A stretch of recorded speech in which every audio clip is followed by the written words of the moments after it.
Hello everyone, this is Amit Pandey. Welcome to our platform Doubtnut deep. भाई आज के session में आप सभी का बहुत बहुत स्वागत है। तो यार सोशल साइंस में ना एक बहुत बड़ी समस्या आती है, हमेशा बच्चों को हमेशा रहती है कि सर ये थ्योरी याद नहीं होती है ना। थ्योरी इन द सेंस पूरा सोशल साइंस ही याद नहीं होता, तो इसे हम कैसे याद करें। और मैंने काफी बार ये जो चीज है नोटिस की है कि आप लाइक 9th में हो, 10th में हो और 11th 12th किस कौन सी भी क्लास में हो, आपको हमेशा जो इशू आता है वो आता है थ्योरी को याद करने में। जहां रटने वाली जो चीजें होती हैं वो जब ज्यादा आ जाती है ना, तब आपको क्या होता है, तब आपको प्रॉब्लम बहुत ज्यादा होने लगती है। ठीक है ना। तो भाई आज इसी प्रॉब्लम का जो है मैं एक सोल्यूशन लेके आ गया हूं कि सोशल साइंस को ना याद कैसे करना है, और सोशल साइंस ही नहीं जितने भी आपके थ्योरेटिकल सब्जेक्ट्स हैं उन्हें कैसे आपको याद करना है, लंबे टाइम तक कैसे याद करके रखना है। ठीक है। तो सबसे पहली बात क्या है भाई, देखो पहले अगर मैं सोशल साइंस की बात करूं, क्योंकि मैं सोशल साइंस का ही टीचर हूं और ये आपको ना 9th में हो या फिर आप 10th में आ जाओगे, 10th तक काम आएगी कि थ्योरी को कैसे याद करें।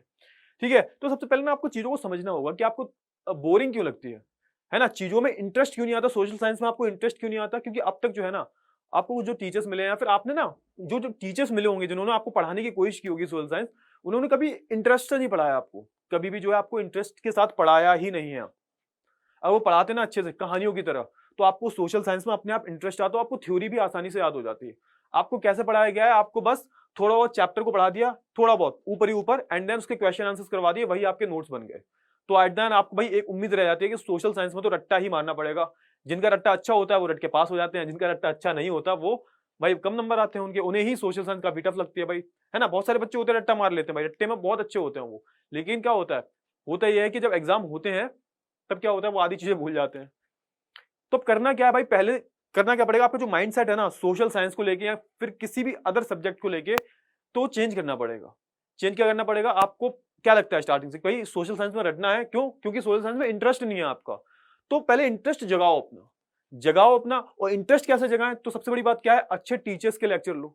मैं ये नहीं कह रहा आप मेरे लेक्चर देखो, आपको जो भी अच्छा लगता है, जो भी बहुत अच्छे से पढ़ा रहा है, चीजों को कहानियों की तरह समझा रहा है ना, तो वो चीजें जो है आपको बहुत अच्छे से समझ में आ जाती है। अब होता क्या है, अब आप कहोगे कि सर फिर रट्टा नहीं मारना पड़ेगा। बेटा देखो रट्टा मारना पड़ेगा आपको, रट्टा देखो जब एग्जाम में आपको नंबर अच्छे चाहिए ना, तो रट्टा तो आपको मारना ही पड़ेगा। लेकिन होता क्या है ना, चीजें थोड़ी सी सॉर्टेड हो जाती है जब आपको चीजें समझ में आ रही होती हैं, तो रट्टा मारना भी आसान हो जाता है। एक मैं आपको एग्जाम्पल देता हूँ, कोई भी मैं आपको यहाँ पे 5-10 लाइन का एक पूरा एक पैराग्राफ दे दूं किसी भी सब्जेक्ट का, और वो आपसे रिलेट आपकी क्लास से रिलेटेड नहीं, आपने कभी भी पहले नहीं पढ़ा, बिल्कुल भी नहीं पढ़ा आपने, पहले देखा ही नहीं है, और मैं आपको एक पैराग्राफ दे दूं और मैं आपसे बोलूं कि रट्टा मार दो।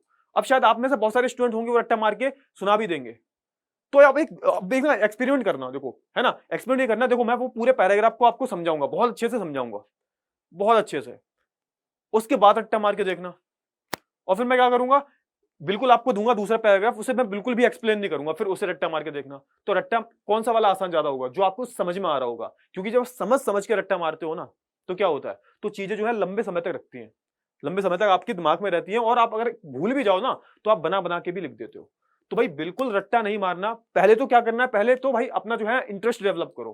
किसमें इंटरेस्ट डेवलप करना है, पढ़ने में। उसके लिए क्या करना पड़ेगा, किसी अच्छे जो टीचर्स हैं बेटा उनके लेक्चर देखने शुरू करो। वो हमेशा जो है कैसे कहानियों की तरह चीजों को पढ़ाते हो, लॉजिक्स के साथ जो है चीजों को पढ़ाते हो, ना कि जो है सिर्फ क्वेश्चन आंसर कंप्लीट करवाते हो। और वो जो नोट्स है ना आपके पास, वो किसी भी काम के नहीं है जब तक आपको अच्छे से समझ में ही नहीं आता। और रट्टा मारने में भी तभी मजा आता है जब आपको चीजें समझ में आ रही होती है। एक बात बताओ, एक कोई क्वेश्चन है, उसका आपको आंसर पता है, मतलब आपको समझ समझ के पूरा पता है। जैसे आपको पता है कि फ्रांस में क्रांति कब हुई थी, क्यों हुई थी, ये आपको पूरा पता है। और अब आपने क्या, अब आपने रट्टा मार लिया। रट्टा इन द सेंस, रट्टा का मतलब क्या होता है, जो किताब में लिखा है ना वैसी भाषा में लिखो। अगर आपकी भाषा बहुत अच्छी है तो ठीक है, आप लिख दोगे किसी अपनी भाषा में लिख दोगे, आप अपनी भाषा बहुत अच्छे से समझाने में आप तेज हो, तो आप अपनी भाषा में लिख सकते हो। लेकिन इन केस किसी बच्चे की जो भाषा है उस पर अच्छी पकड़ नहीं है, तो आपको समझ में तो पूरा आता है ना। अब क्या करना है, आपको बस देखना है ये जो कीवर्ड्स हैं वो हमें यूज करने हैं, इससे क्या होगा, इससे अच्छा इंप्रेशन पड़ेगा। तो आपको ये करना है। ठीक है, पहली चीज ये हो गई। चलो तो सबसे पहले क्या करना है भाई, सबसे पहले बेटा आपको क्या करना है, इंटरेस्ट जगाना है। अब दूसरी बात क्या भाई, अब क्वेश्चन आंसर याद नहीं होते। अब आपने क्या किया, तो मैं हमेशा बोलता हूं आपको चीजों को ना चार्ट की फॉर्म में पढ़ो। हमेशा चार्ट की फॉर्म में चीजों को बना लो। जैसे कि मैं हमेशा जो लेक्चर ला दूं चार्ट की फॉर्म में ला दूं। चार्ट क्या होता है, जल्दी जल्दी चीज को रिकैप कर देना, है ना। तो जैसे आपने पूरे चैप्टर पहले डिटेल में पढ़ लिया समझ के, फिर क्या करना है, आप दूसरे स्टेप क्या होगा, अब वो जो चैप्टर पढ़ा है ना उसे आप ऐसे बनाओ, ऐसी भाषा में बनाओ कि आप जब रिवीजन करो ना, तो आप सिर्फ 15 से 20 मिनट पूरा रिवाइज कर लो उसे। तो इसके लिए क्या करना पड़ेगा, हर टॉपिक का जो है चार्ट बनाओ, चार्ट की फॉर्म में। एक पूरे चैप्टर को जो है ना 2 से 3 पेज में आपको खत्म करना है, किससे, उसके जो पॉइंट्स है ना वो लिख के, और अपनी ही भाषा में। ऐसा नहीं है कि दूसरे की भाषा में लिखो, अपनी ही भाषा में। क्यों, समझना किससे, समझना आपको ही है ना एट द एंड। तो अपनी ही भाषा में जो है आपको लिखना है। है ना, दूसरी चीज ये करनी है। अब क्या हुआ, देखो अब आपने थ्योरी पढ़ लिया पूरा, अच्छे से किसी टीचर को आपने उठा लिया, उसको वन शॉट देख लिए हैं, आपने पूरा डिटेल में भी पढ़ लिया है ना, फिर आपने उसके जो है नोट्स भी बना लिए हैं, शॉर्ट में जो नोट्स होते हैं रिवीजन करने वाले। अब आता है क्वेश्चन आंसर्स की बारी। जब आप क्वेश्चन आंसर्स पे बेटा आओगे ना, तो आधी चीजें तो वैसे भी आपको आती होंगी, फिर वहां पे थोड़ा आप रट्टा का सहारा ले सकते हो, जैसे डेट्स रट सकते हो आप, है ना, कुछ जो कोई इवेंट्स हुए हैं उन्हें रट सकते हो आप, पूरा नहीं रटना। मैंने क्या बोला, पूरा नहीं रटना, पूरा समझना है आपको। और जब समझ के आप थोड़ा सा रट्टा मार रहे हो ना, तो वो जो चीजें हैं वो लंबे समय तक जो है टिकी रहेंगी, है ना। फिर आपको क्या करना, बात आती है अब क्वेश्चन आंसर्स की। अब क्वेश्चन आंसर्स आपको हुबहू ऐसे लिखने होंगे। अब जैसा होता है ना, कोई चीज आप प्रैक्टिस कर रहे हो, लिख लिख के कर रहे हो, तो क्या होता है एग्जाम में जो है ज्यादा देर तक बनी रहती है वो चीजें दिमाग में। क्यों बनी रहती है? क्योंकि आप ऑलरेडी प्रैक्टिस कर चुके हो, और एग्जाम में आपको बोल के नहीं सुनाना एग्जामिनर को, आपको लिख के आना है एग्जाम में। तो अगर आप लिख रहे हो ना, तो बेसिकली जब आप लिख रहे हो तो क्या होता है, होता यह है कि चीजें आपको ज्यादा देर तक जो है आपके मस्तिष्क में रहती हैं, आपके दिमाग में रहती हैं, है ना।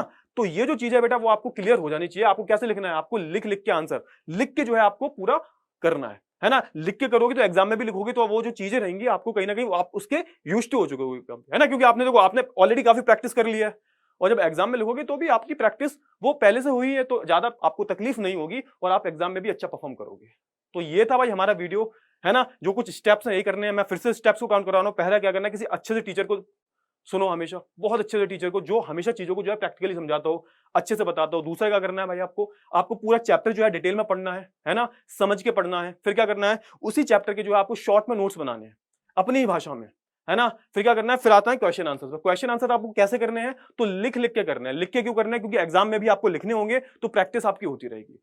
अगर ऐसा आप करोगे ना, तो आपकी चीजें जो है सॉर्टेड हो जाएंगी, ठीक है। और हमेशा बोल बोल के पढ़ा करो। लोग कहते हैं ना शांत रह के पढ़ना चाहिए, मैं कहता हूं बोल के पढ़ो, या अपने आप को सुनाओगे ना, तो आपको जो चीजें ज्यादा देर तक याद रहेंगी, है ना। तो आई होप आपको ये जो सेशन है बहुत अच्छा लगा होगा, मजा भी आया होगा, है ना। तो ऐसे ही सेशन आते रहेंगे इस चैनल पे, और आप भी आते रहिएगा, और अगर नए हो तो सब्सक्राइब भी करिएगा। तो मिलेंगे हम अगले सेशन में, तब तक के लिए अपना ध्यान रखिए। Good bye, take care.